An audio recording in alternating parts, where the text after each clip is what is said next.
Bismillah. Innal hamdalillah hamdan katsiran thayyiban mubarakan fih wa asyhadu an la ilaha illallah wahdahu la syarikalah wa asyhadu anna Muhammadan abduhu wa rasuluh amma ba'd. Masuk ke halaman yang kedua. Fahros. Pada kesempatan pelajaran yang kedua setelah break ataupun cafe break yang pertama, maka kita masuk kepada Al-Fahros. Al-Fahros adalah susunan dari isi kitab atau daftar isi kalau bahasa Indonesianya. Maka tertulis di halaman Muqaddimatul Muallif, ucapan penulis Umahat, tidak berbicara, berdiskusi sendiri. Maka di Muqaddimah Muallif dimulai dengan bismillah, kemudian dimulai dengan alhamdulillah, dan di bab yang pertama atau di kitab ini ada 14 bab. Maka saya sebutkan sekarang agar kalian akan mengetahui apa yang akan kita bahas. Maka bab yang pertama, al-muslimun yarawna rabbahum fi arasati yaumil qiyamah, bahwa kaum muslimun akan melihat Allah di saat di mahsyar.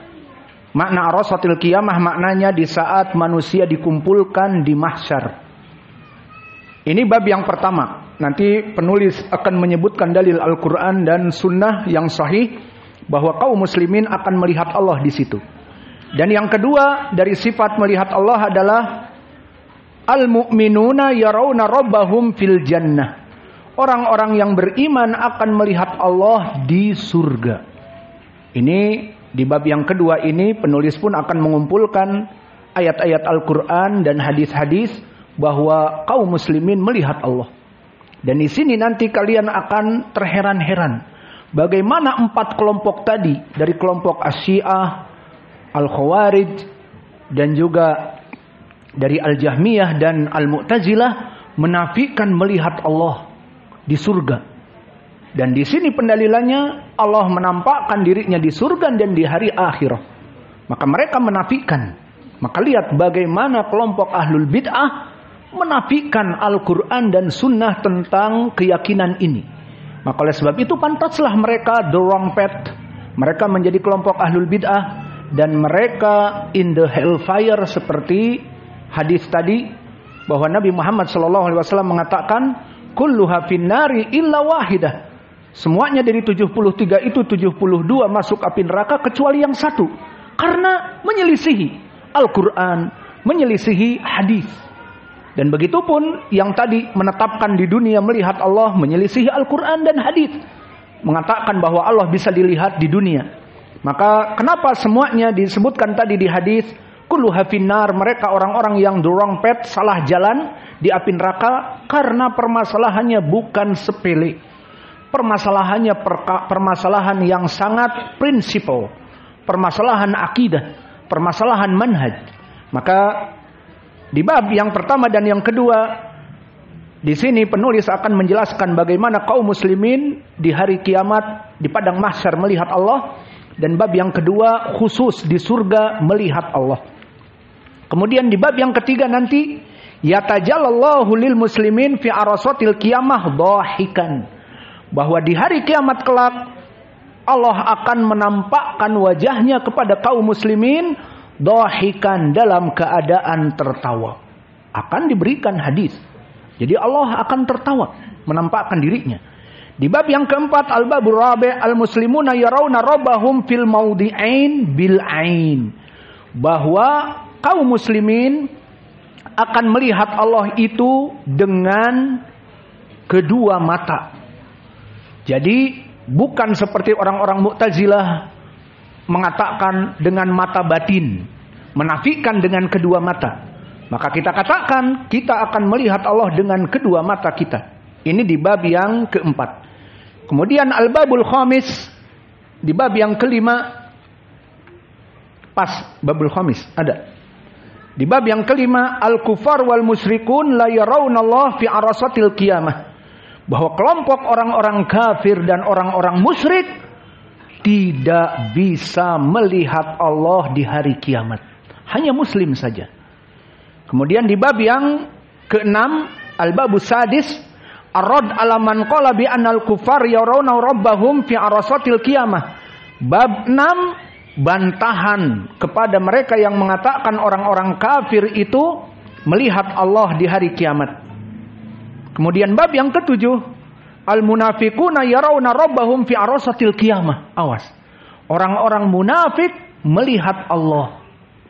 Nanti akan banyak pertanyaan. Kok orang munafik melihat Allah? Padahal tadi disebutkan di bab yang ke-5, kufar dan musyrikin tidak bisa melihat Allah.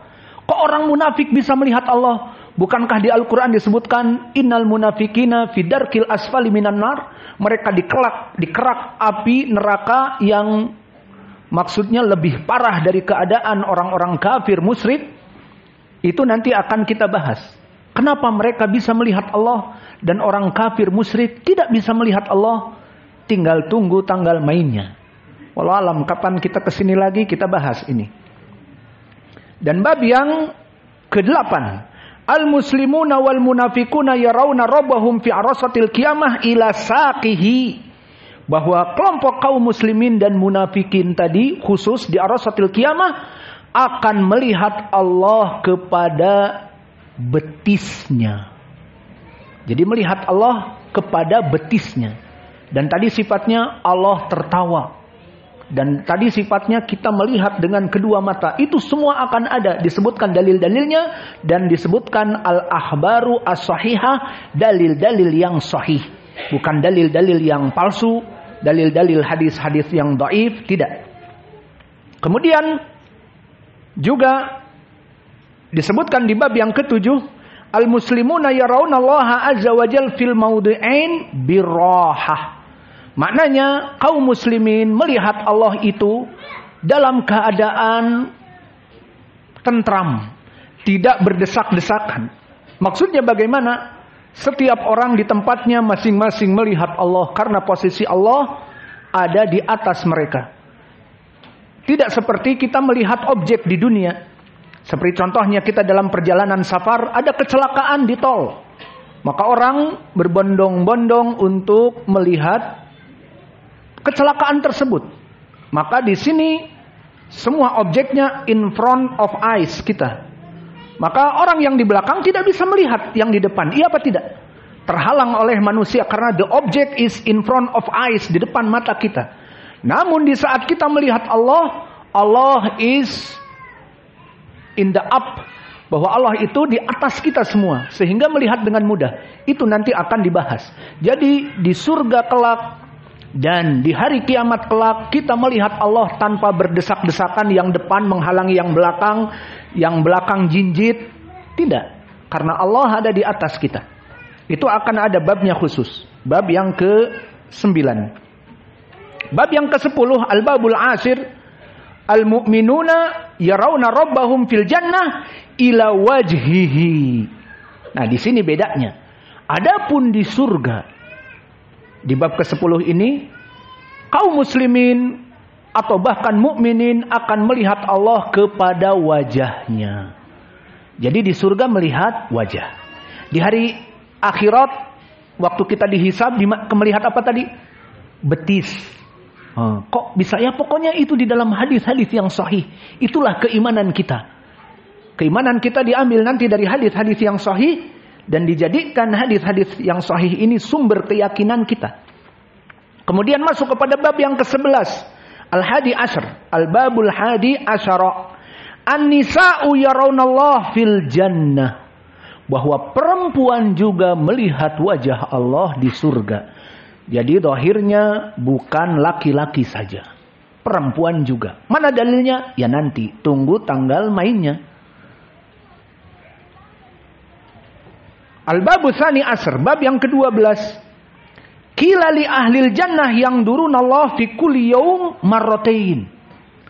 Qila adalah sigatu tamrid. Maknanya bahasa Betawinya katanya kita akan melihat Allah itu 2 kali dalam 1 hari.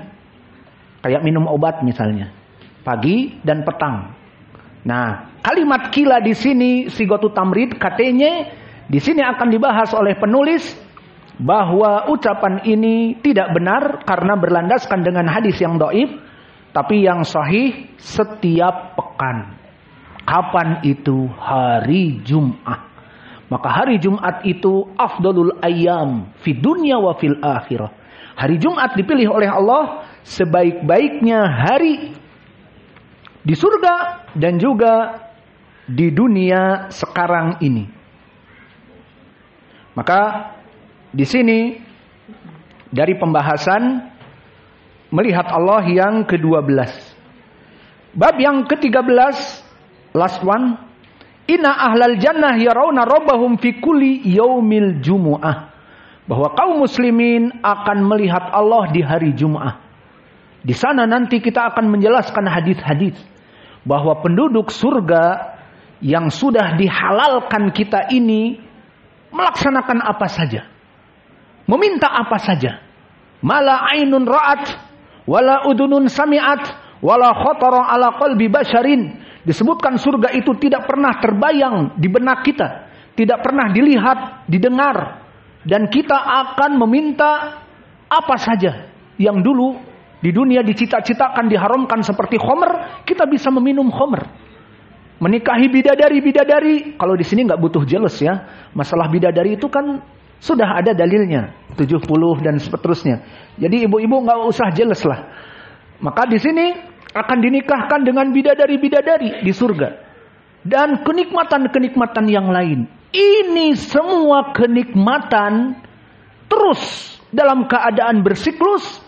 Namun semuanya like nothing. Seakan-akan tidak ada apa-apanya di saat kenikmatan melihat Allah hanya khusus di hari Jumat.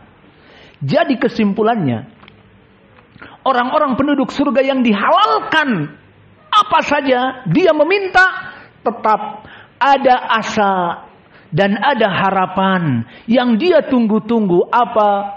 Kapan nih hari Jumat? Melihat wajah Allah. Fahimtum? Kesimpulannya di sini. Sekarang kita mau menjelaskan misalnya. Ada seseorang yang dia itu misalnya di dunia mempunyai kekuasaan. Bahkan mau uang, dia punya uang. Mau membeli apa saja dia mampu. Dari segi kekuasaan bahkan dia untouchable. Tidak disentuh hukum. Apa saja dia inginkan, dia bisa berikan. Seperti dunia ini surga bagi dia. Maka dia uang banyak dan untouchable. Dia tidak tersentuh hukum. Mau beli apa yang diharamkan beli. Nah, sifat manusia tidak puas. Diberikanlah dengan kekuasaan dan uang itu makanan-makanan, minuman, bla bla bla, bahkan perempuan-perempuan dan tahta dan yang lainnya dan wanita. Maka dia diberikan segalanya oleh Allah. Namun tetap namanya manusia apa? Akan mencari sesuatu yang tidak biasa. Iya apa tidak? Maka banyak dari orang-orang yang tahta di atas dan uang banyak malah lari kepada perkara-perkara haram. For example, seperti kokain, heroin, ekstasi. Kenapa mereka bisa masuk? Tidak cukupkah makanan-makanan yang Allah berikan kepadanya? Cukup. Tidak cukupkah dari kenikmatan yang Allah berikan? Cukup. Namun sifat manusia jika diberikan terlalu semangat. Ini Bang. Aduh. Maaf. Latihan dulu. Nah, tidak tersentuh kan? Di saat untouchable, orang ini tidak tersentuh hukum, maka kenapa kok orang pejabat ini malah masuk kepada perkara dia menggunakan heroin. Dia memasukkan diri kepada perkara-perkara yang haram. Karena tadi dia mempunyai puncak kekuasaan, untouchable dan kaya raya, ingin mencari orang yang tidak mampu melaksanakan demikian, dia ingin. Atau dia ingin di atas dari luar kebiasaan dan keluar kemampuannya. Iya apa tidak? Dan ini sifat dari manusia. Seperti datang di dalam hadis yang memang tidak pernah kenyang, hadis muttafaqun alaih dari Anas. Disebutkan oleh Imam Al-Bukhari di Kitabul Ilm. Pernah kita lewati di pondok, kita belajar Kitabul Ilm. Santri-santri di sana hafal dengan sanad. Saya lupa sekarang sanadnya. Yang jelas dari Anas ibn Malik. Dikatakan oleh Nabi, Inabna Adam, ida lahu wadiyan min dahab, yatamanna lahu wadiyan min dahabin. Fa idza kana lahu wadiyan min dahab, yatamanna lahu salasa audiyah min dahabin. Fala yasba'u hatta tamla'u fammahu biturab, hatta tamla'u fammahu biturab. Maknanya sifat Bani Adam kepada dunia dan kepada kenikmatan Allah itu akan haus. Sehingga seseorang yang diberikan satu tambang emas, maka the golden field, tambang emas, kaya raya.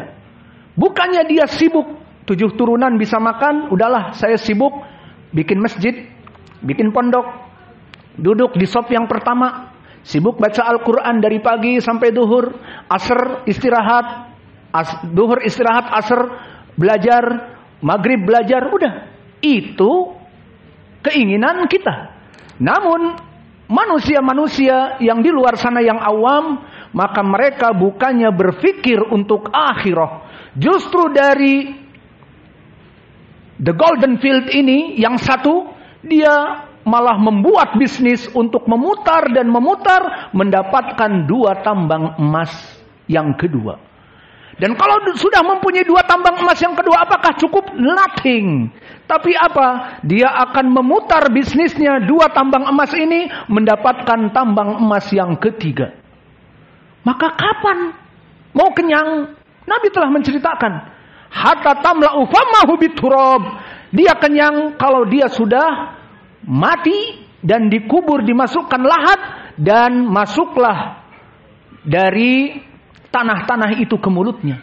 Dan ini seperti ucapan Allah, alhaakumut takatsur hatta zurtumul maqabir. Ustaz, kok alhaakumut takatsur? Kan kita hafal alhaakumut takatsur. Alhaakumut takatsur qiraah Hafiz an Asim. Alhaakumut takatsur qiraah Al-Kisai. Jadi kita juga membawa qiraah-qiraah biar mengetahui bahwa ini pun dari sunnah.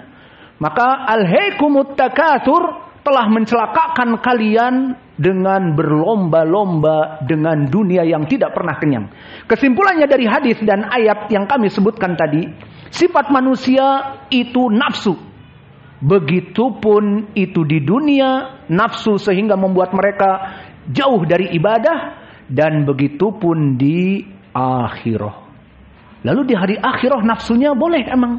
Boleh. Apa? Nafsu melihat Allah. Dan nanti akan kita bahas bahwa kenikmatan nikah dengan bidadari-bidadari biasa.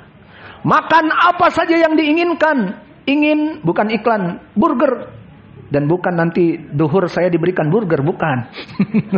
Pingin pizza, pingin makanan yang demikian dan demikian, yang enak-enak, dan minuman yang enak-enak. Itu semua sudah biasa. Tetapi apa? Ya Rob, hari ini hari Kamis, besok Jum'ah. Maka mereka mengidam-idamkan untuk bertemu dengan Allah. Paham? Jangan dipikir kelompok penduduk surga itu terus sudah.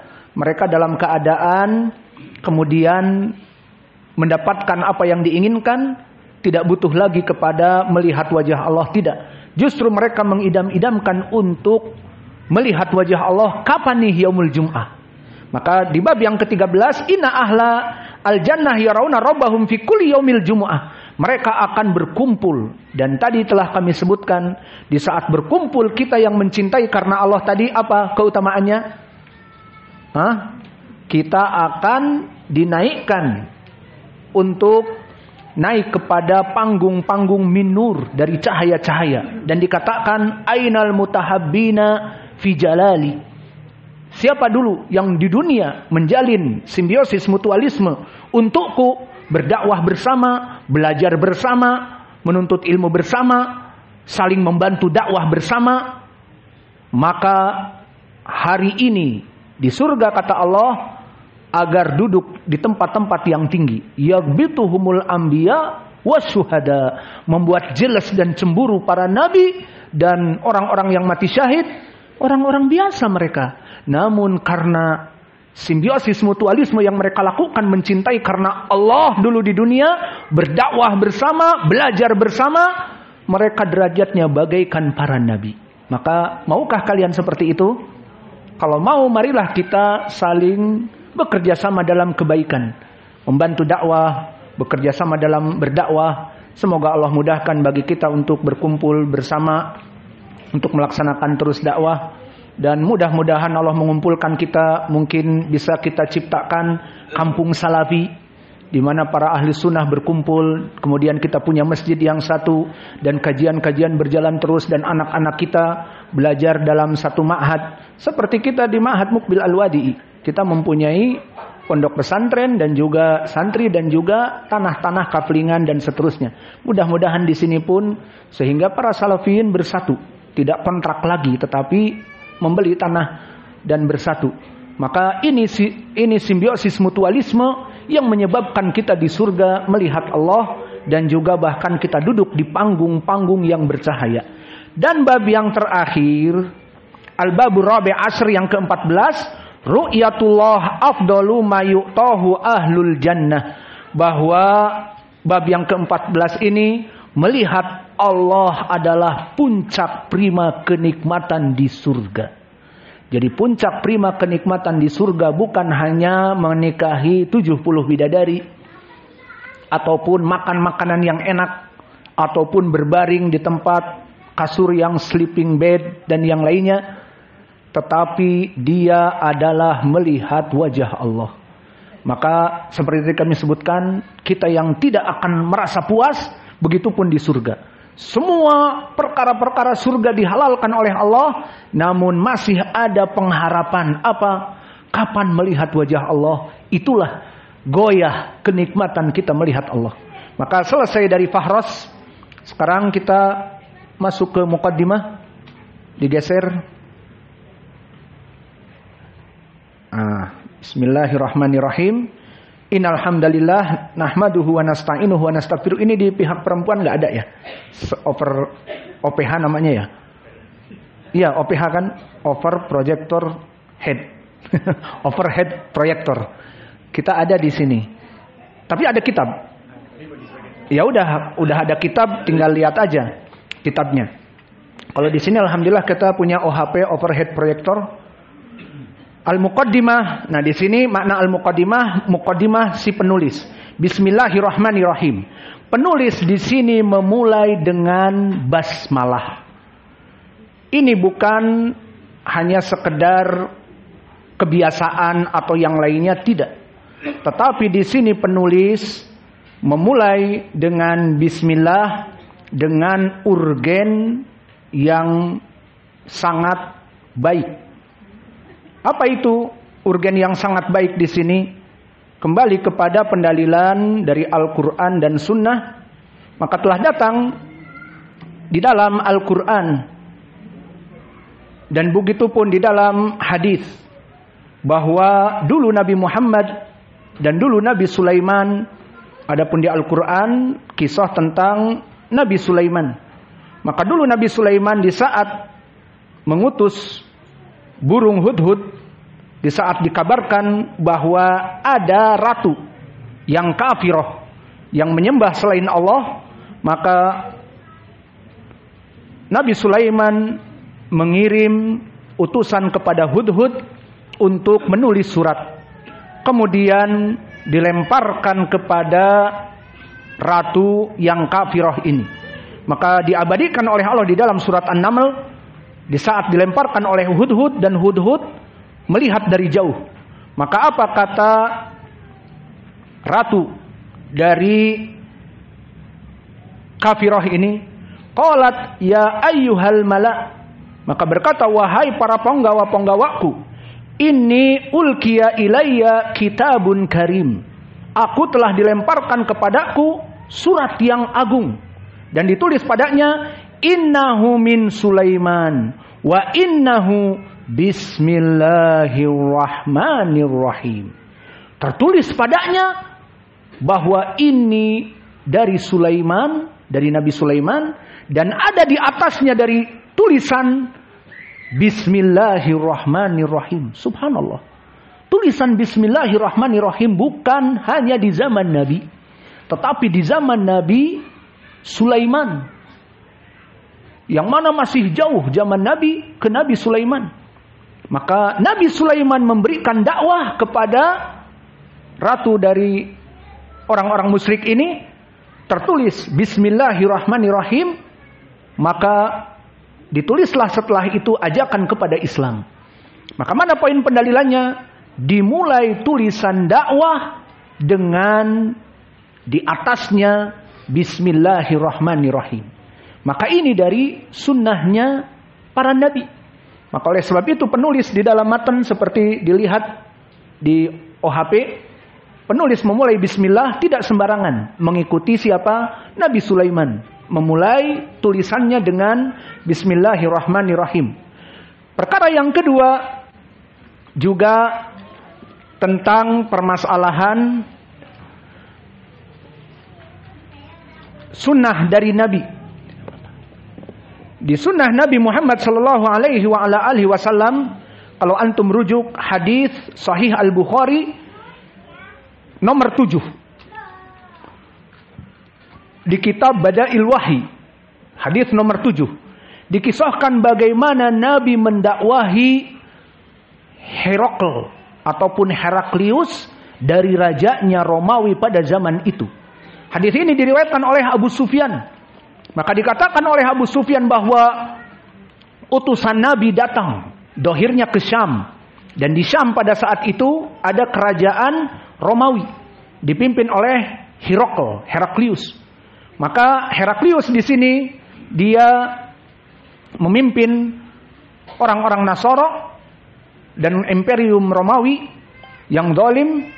Maka kemudian disebutkan di situ dakwah Nabi dibuka oleh penterjemah mereka Bismillahirrahmanirrahim. Lihat poin pendalilannya. Nabi memulai dari surat dakwahnya dengan Bismillahirrahmanirrahim. Kemudian disebutkan min Muhammadin Abdillah wa Rasulih ila Hiraklin azimir Rum aslim taslam. Maka tertulis padanya kepada ataupun dari Muhammad hamba Allah dan Rasulnya kepada Heraklius rajanya orang Romawi, amma ba'du aslim taslam, masuklah Islam kamu akan selamat. Poin pendalilannya surat Nabi dimulai dengan Bismillahirrahmanirrahim. Maka ini dua pendalilan kenapa penulis memulai dengan Bismillahirrahmanirrahim, tidak sembarangan begitu saja. Kemudian yang ketiga, pendalilan mengikuti para khulafa ar-rasyidin. Maka telah datang hadis yang diriwayatkan oleh Imam Al-Bukhari dan Muslim dari Anas, di mana di hadis Anas yang muttafaqun alaihi ini, di zaman Abi Bakar, maka telah datang orang-orang dari Bahrain, yang mana mereka meminta dituliskan bagi mereka wasiat dari Abi Bakar tentang kewajiban membayar zakah. Maka kewajiban membayar zakah wajib. Pada saat itu Abu Bakar, banyak orang-orang yang kafir di Jaziratul Arab karena mereka mengatakan zakat tidak wajib lagi untuk kaum muslimin. Hanya di zaman Nabi Muhammad hidup, maka banyak dari kaum muslimin yang kafir dan diperangi oleh Abu Bakar karena mani'uz zakah. Mereka tidak mau bayar zakah. Maka dari kaum muslimin yang memahami ini, maka mereka berbondong-bondong meminta aturan membayar zakat bagaimana. Maka akhirnya ditulislah surat bagaimana aturan membayar zakat. Hadis Anas ini dikatakan datang kelompok dari Bahrain meminta kepada Amirul Mukminin Abu Bakar bagaimana membayar zakat. Mulai dari zakat sembelihan hewan ataupun zakat hewan, zakat tanaman, dan zakat harta dan seterusnya. Maka poinnya Anas membaca tertulis di atasnya Bismillahirrahmanirrahim. Hadihi faridatu as-shadaqah allati faradallahu rasulahu sallallahu alaihi wasallam alal muslimin walati amarallahu biha rasulahu. Bahwa ini adalah ketentuan-ketentuan zakat yang diwajibkan oleh Allah kepada kaum muslimin dan Allah perintahkan kepada Rasulnya. Hadis muttafaqun alaih. Maka cukup dari 3 pendalilan ini, penulis memulai kitabnya dengan Bismillahirrahmanirrahim. Jadi penulis mengikuti sunnah. Kedua, setelah berbasmalah, penulis memulai dengan Innal hamdalillah nahmaduhu wa nasta'inuhu wa nastaghfiruh. Kemudian menuliskan 3 ayat di Ali Imran, diturunkan, di Ali Imran dan juga di An-Nisa dan juga di Al-Ahzab. Sudah. Tadi bagus. Maka setelah memulai dengan basmalah, penulis pun memulai dengan alhamd.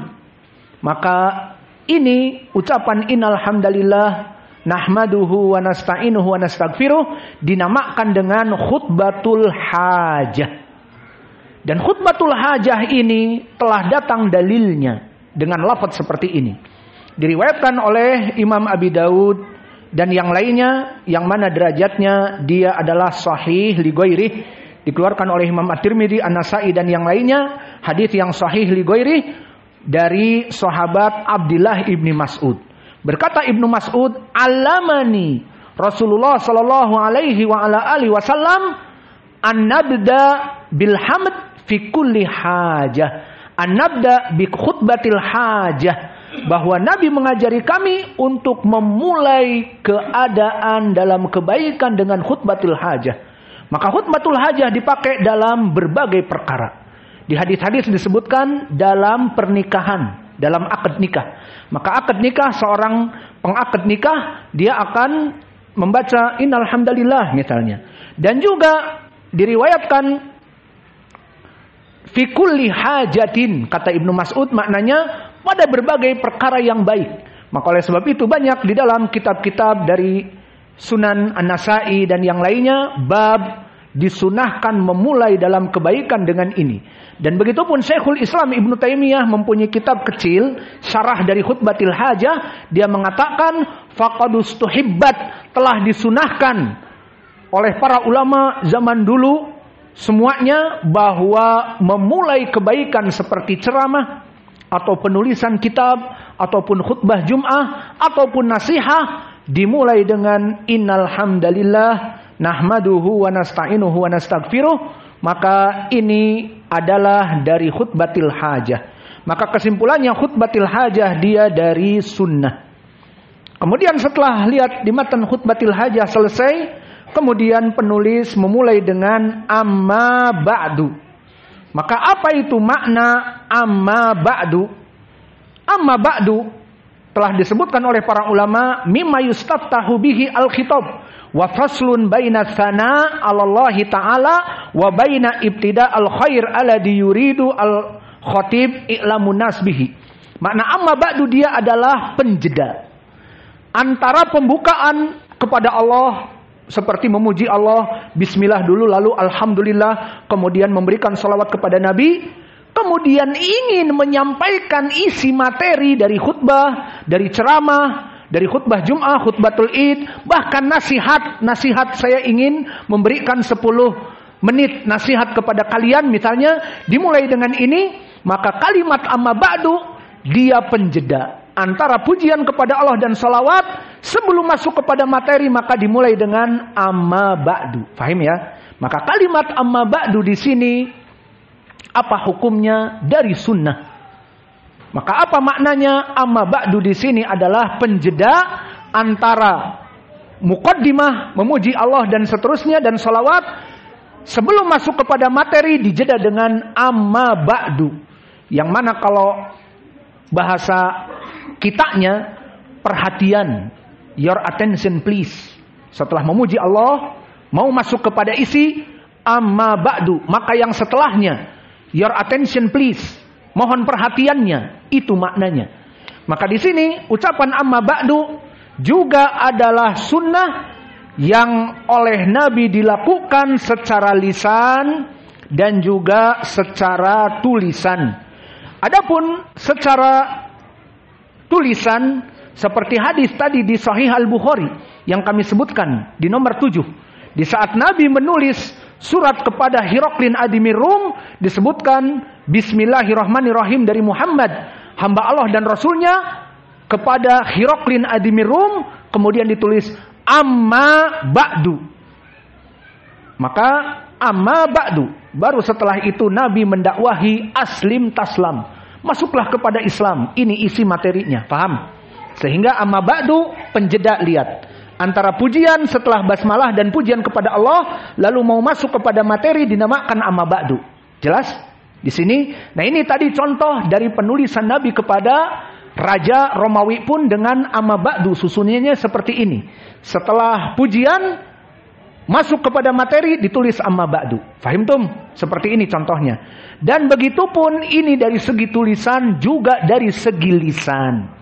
Berapa banyak dari hadis Nabi di saat menasehati para sahabatnya, ada suatu perkara yang Nabi harus berbicara, maka Nabi memuji Allah dan menyebut amma ba'du, kemudian memberikan nasihat. Dan ini banyak. Kita berikan satu hadis saja, yang mana di dalam hadis ini Nabi Muhammad SAW mendengar seseorang dalam jual beli memberikan syarat, atau dalam pernikahan memberikan syarat.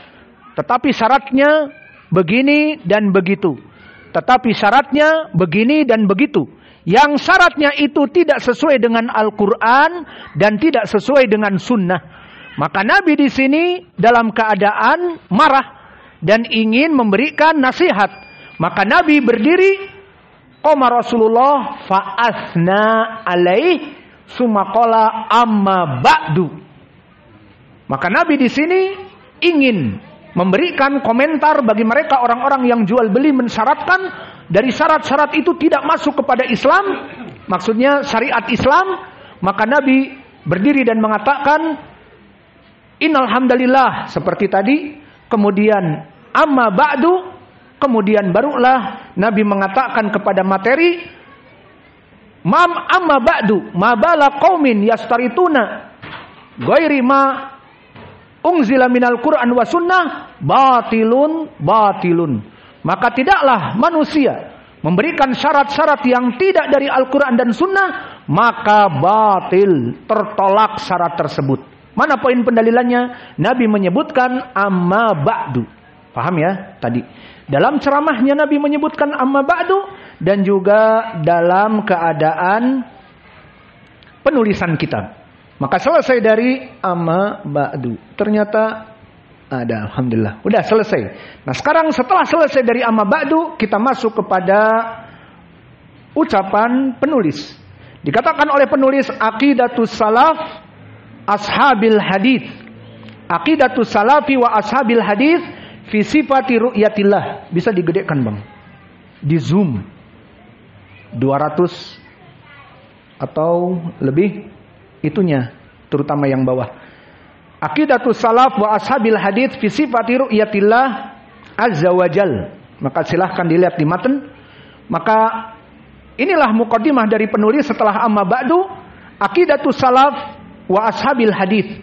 Maknanya inilah akidah salaf dan akidahnya para muhadditsin tentang permasalahan sifat melihat Allah Jalla wa Ala. Maka makna dari akidah, sekarang kita mensyarah akidah. Apa itu akidah barakallahu fikum? Akidah di sini kenapa marfu? Akidatu, apa i'rabnya? Maka i'rabnya dia khobar marfu dari mubtada yang mahdhuf, takdirnya hadhihi akidatu. Ini adalah akidah as-salaf. Maka apa makna akidah?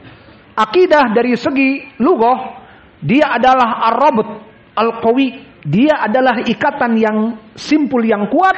Itulah makna dari akidah. Bimakna maf'ul ay ma'qud. Bahwa akidah dari perkara yang diikat, disimpulkan dengan kuat bagaikan tali yang kuat. Begitupun akidah itu dari segi syariah adalah keyakinan yang kuat di dalam hati, yang mana keyakinan ini tentunya terbagi menjadi dua. Keyakinan yang benar dan keyakinan yang salah. Maka mereka orang-orang kufar Quraisy misalnya meyakini Lat, Uzza, Manah dan Hubal disembah selain Allah, keyakinan yang salah. Dan kaum muslimin di zaman Nabi bahwa mengatakan la ilaha illallah, hanya Allah saja yang benar disembah, maka ini keyakinan yang benar. Dan Nabi Muhammad adalah utusan Allah, ini akidah yang benar. Maka ini menjadi pendalilan bahwa akidah, keyakinan itu terbagi menjadi dua. Keyakinan yang benar bersumber dari Al-Quran dan Sunnah, berarti keyakinan akidahnya benar. Keyakinan yang salah bersumber dari khurafat, bersumber dari perkara-perkara yang tidak ada dalilnya, maka ini keyakinan yang salah.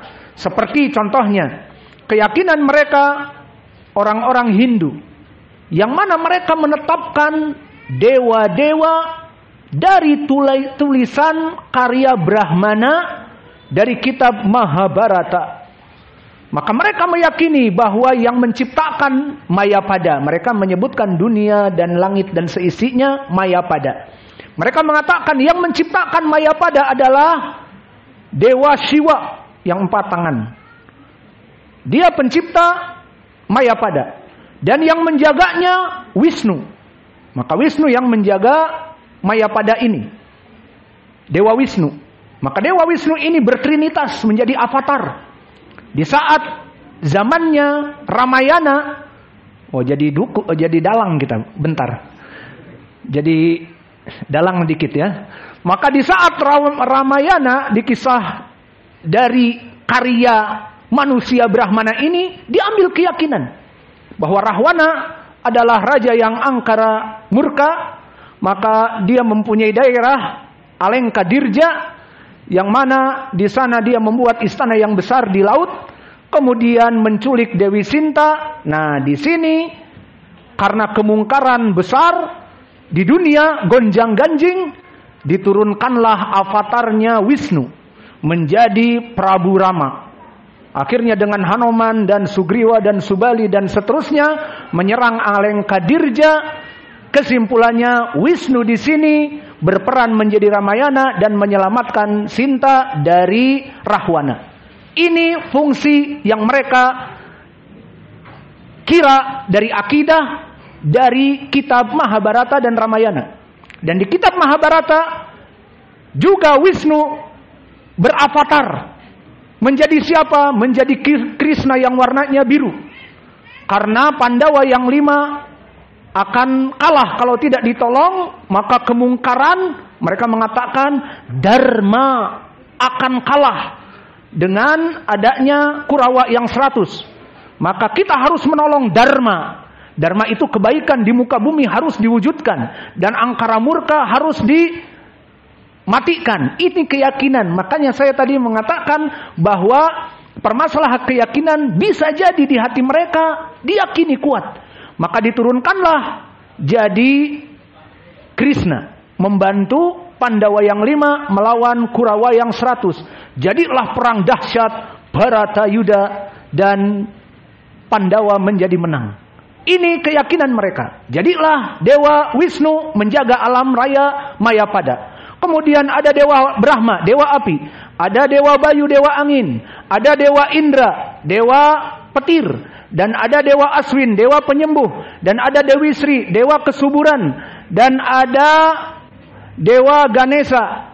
Dan dia nongkrong di depan Institut Teknologi Bandung, Jalan Ganesha 10, ITB. Kemudian ada juga Dewa Surya. Nah, dari sinilah diambil Garpit Surya mungkin. Maka dia Dewa Mentari. Maka dari dewa-dewa ini mereka meyakininya.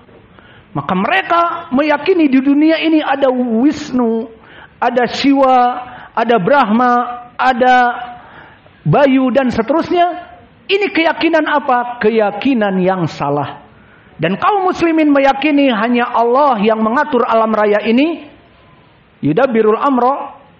Allah yang mengatur alam raya ini dan menciptakan alam raya ini, maka ini keyakinan yang benar. Fahim ya? Maka lihat orang-orang yang salah bagaimana keyakinannya, merasa bahwa benar-benar ada Dewa Bayu, Dewa Angin, Dewa Siwa itu ada. Dan begitu pun kita kaum muslimin bahwa Allah yang menciptakan kita pun kita meyakininya.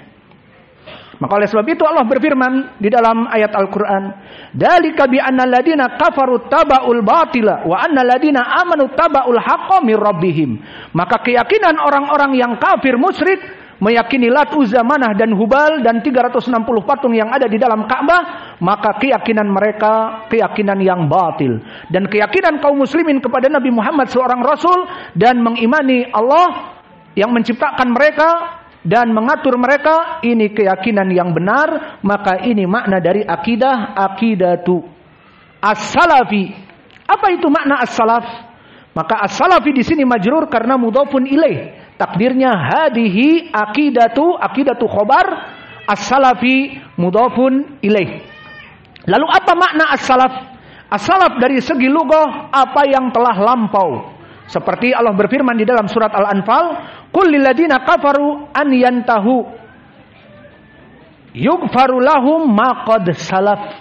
Katakanlah kepada orang-orang yang beriman, yang tidak beriman, orang-orang kafir musyrik, agar bertaubat kepada Allah. Lalu apa? Lalu Allah akan mengampuni ma qad salaf, dari dosa-dosa kamu yang lampau. Maka makna salaf dari segi lughah adalah yang telah lampau. Dan begitupun di dalam hadis yang muttafaqun alaih disebutkan oleh Nabi kepada Fatimah, "Wa inilah ara al-ajala ila qad iktarab. Fattaqillah wasbiri. Fa innahu ni'mas salaf ana." Maka Nabi mengatakan kepada Fatimah, "Wahai Fatimah, hari kiamat akan dekat.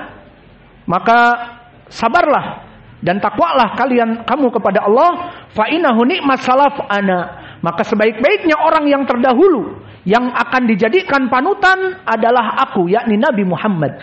Maka makna akidatus salaf adalah akidah keyakinan yang bersumber dari as-salaf, yakni Nabi Muhammad. Dan siapa? Sekarang salaf itu dari segi lughah tadi dikembalikan kepada orang yang lampau. Dan yang diinginkan dari segi istilah, makna salaf adalah mereka as-salafus soleh dari Nabi dan para sahabatnya dan tabi'in serta itba at-tabi'in. Inilah dia yang diinginkan dengan as-salafu as-soleh. Wa ashabil hadith. Apa makna ashabil hadith? Maka mereka adalah para at-taifah al-mansurah yang anytime, anywhere Allah mengutus mereka ada di setiap tempat dan di setiap waktu. Di zaman Nabi Allah mengutus mereka at-taifah al-mansurah, siapa? Para sahabatnya. Dan meninggal para sahabat di zaman para tabi'i, diambil ilmu-ilmu dari sahabat oleh tabi'i, mereka at-taifah al-mansurah ada di zaman tabi'i. Dan begitu pun meninggal sahabat, ilmu ada di para tabi'in, ilmu diambil oleh para itba'ut tabi'in, maka ini semuanya pun mereka para taifah al-mansurah yang menjaga agama ini. Maka siapa mereka ashabul hadis? Mereka lah at-taifah al-mansurah yang anytime, anywhere menjaga agama ini. Lalu bagaimana di zaman now? Naam, di zaman now juga. Maka di zaman misalnya, zaman kita dapati imam-imam besar dari ulama ahli sunnah seperti penjaga gawang kita sebut yang sudah meninggal, Syekh Al-Albani rahimahullah. Kemudian Syekh Ibnu Baz, Ibnul Utsaimin dan Syekh kami Muqbil Al-Wadi'i rahimahumullah. Yang mana mereka semuanya meninggal di zaman yang sama. Di tahun 2000-an. Meninggal semuanya. Maka Allah mengangkat ilmu yang ada pada mereka. Dan begitu pun dari ulama-ulama yang masih hidup, dari para taifah al-mansurah, dari Syekh Rabi yang masih hidup, dan Syekh Saleh Fauzan, dan yang lainnya, yang mana mereka menjaga agama ini. Dan meninggal mereka akan terus sampai mendekati hari kiamat, atau taifah al-mansurah ini akan datang.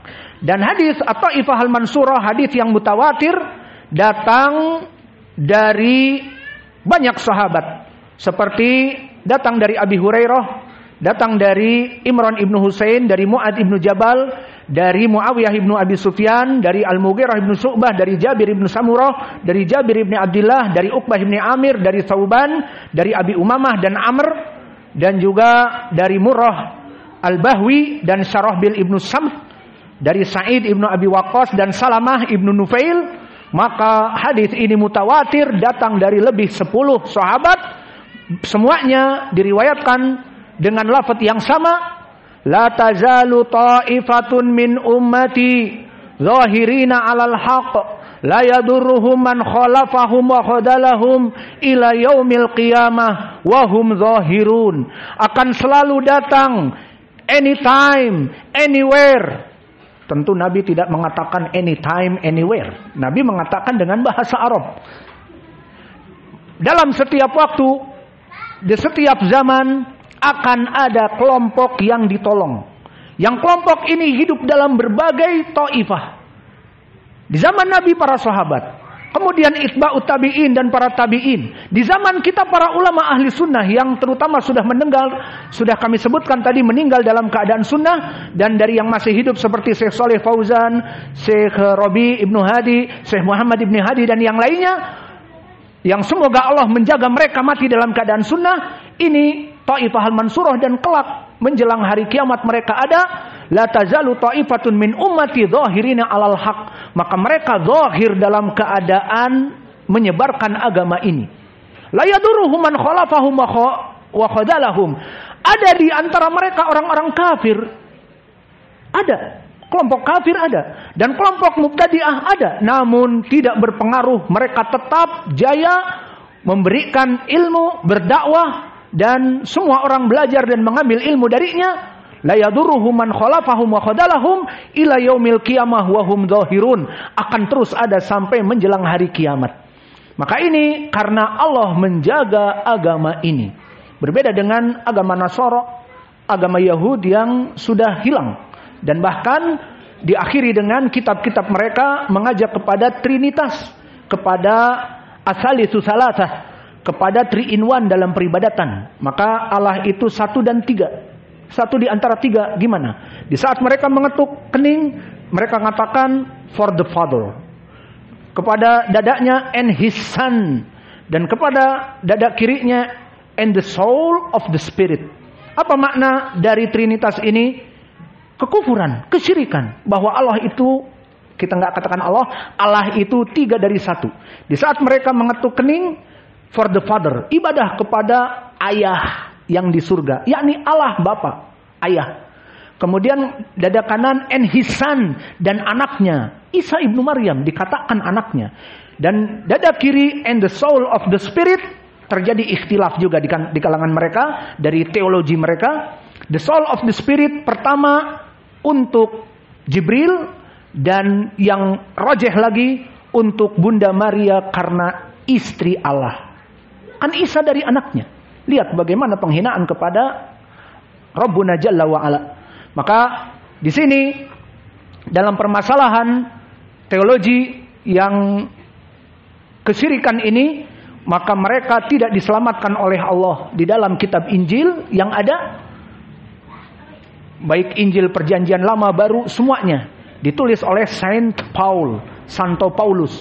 Sehingga sama seperti orang-orang Yahud. Dan orang-orang Yahud di kitab dari Tauratnya diajarkan Uzair anak Allah.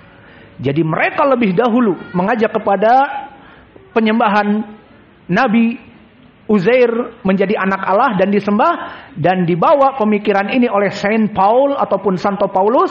Ditulis di Perjanjian Lama Baru bla bla bla, kitab Mormon dan yang lainnya, ditulis bahwa Allah itu 3 dari 1, Trinitas ataupun Asalitsu Salasah. Maka ini sesuai dengan Al-Quran di dalam surat Taubah. Wa qalatil yahudu Uzairun ibnullah wa qalatin nasara al-masihu ibnullah. Dzalika qauluhum bi afwahihim yudahiuna qaulal ladina kafaru min qabl. Orang Yahudi yang kafir sebelum mereka menyatakan Uzair anak Allah di kitab mereka. Kesyirikan. Kemudian Allah mengutus Nabi Isa membawa tauhid dan Allah mengangkatnya ke langit. Kemudian ajaran Nabi Isa yang benar itu dihilangkan oleh Saint Paul. Kemudian dikatakan Isa ibnu Maryam anak Allah. Maka Allah berfirman, wa qalatil yahudu Uzair ibnullah wa qalatin nasara al-masihu ibnullah. Maka kelompok Yahudi mengatakan Uzair anak Allah dan disembah. Dan mereka mengatakan Yesus Kristus juga anak Allah dari hasil Allah dengan Bunda Maria. Ya Allah, kaif kufur seperti ini, penghinaan kepada Allah. Lam yalid walam yulad walam yakun lahu kufuwan ahad. Allah itu tidak dilahirkan dan tidak melahirkan, dan nothing compares to Allah. Tidak ada tandingan untuk Allah. Bagaimana Allah menikahi Bunda Maria sampai mempunyai anak Isa? Penghinaan keras kepada Allah, seperti di hadis yang muttafaqun alaih dari Ibnu Abbas, latomani bani Adam, telah menamparku dan menghinakanku Bani Adam. Apa kata Allah? Menghinakanku dengan mengatakan aku mempunyai anak, ittakhaduni walada au zaujah. Aku mengambil istri dan anak. Ini penghinaan di dalam hadis kepada Allah. Maka mereka orang-orang Nasara menghina kepada Allah. Maka di sini kembali kepada perkara Trinitas tadi, ini adalah ucapan dari kelompok Yahud, dalika qauluhum bi afwahihim, dari orang-orang Yahud yang diimpor kepada ajaran Injil oleh Saint Paul, Santo Paulus tadi. Sehingga jadilah dua agama ini tidak terjaga, menjadi agama yang melaksanakan peribadatan tidak kepada tauhid tetapi Trinitas. Namun agama Islam dijaga semenjak 1400 tahun yang lalu sampai this time, now and forever. Sekarang dan waktu akan datang sampai hari kiamat akan dijaga oleh Allah. Allah berjanji di dalam surat Al-Hijr, inna nahnu nazzalna dzikra wa inna lahu lahafizun. Inna nahnu nazzalna dzikra wa inna lahu lahafizun. Bahwa kami sungguhnya yang menjaga agama ini, Al-Quran dan Sunnah, dan kami pasti akan menjaganya. Di mana dijaga agama ini oleh Allah, diantaranya dengan tadi Taifah Al-Mansurah yang disebutkan di matan Aqidatus Salaf wa Ashabil Hadis. Maka akidah salaf, akidah Nabi dan para sahabatnya, dan Ashabil Hadis dari Taifah Al-Mansurah yang hidup anytime, anywhere sampai hari kiamat, sama, dari tongkat estafet yang sama, dari mata air yang sama, dari Nabi, ilmunya sama. Mereka berkeyakinan bahwa sifat kita ini akan melihat Allah di hari kiamat dengan mata kita di hari akhirah dan juga di dalam surga. Selesai dari, coba dibuka lagi, selesai dari judul. Kemudian masuk kepada bab yang pertama. Sekarang saya mau menawarkan, mau break lagi sebelum masuk. Mau break lagi 10 menit untuk siap-siap masuk kepada bab. Nggak, kalau capek mau minum atau mau ke WC 5 menit aja lah ya, biar siap-siap yang pegel. Ini kan masuk kepada bab baru.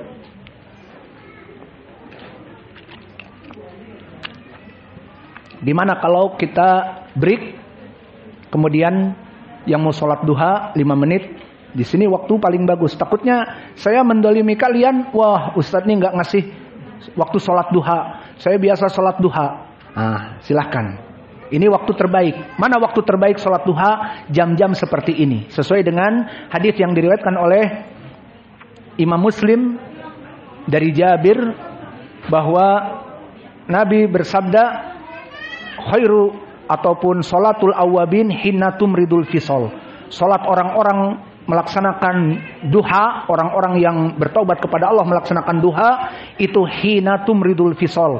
Di saat unta-unta, anak-anak unta itu kepanasan dan dia bangkit, maksudnya ya jam-jam segini kepanasan sampai menjelang duhur.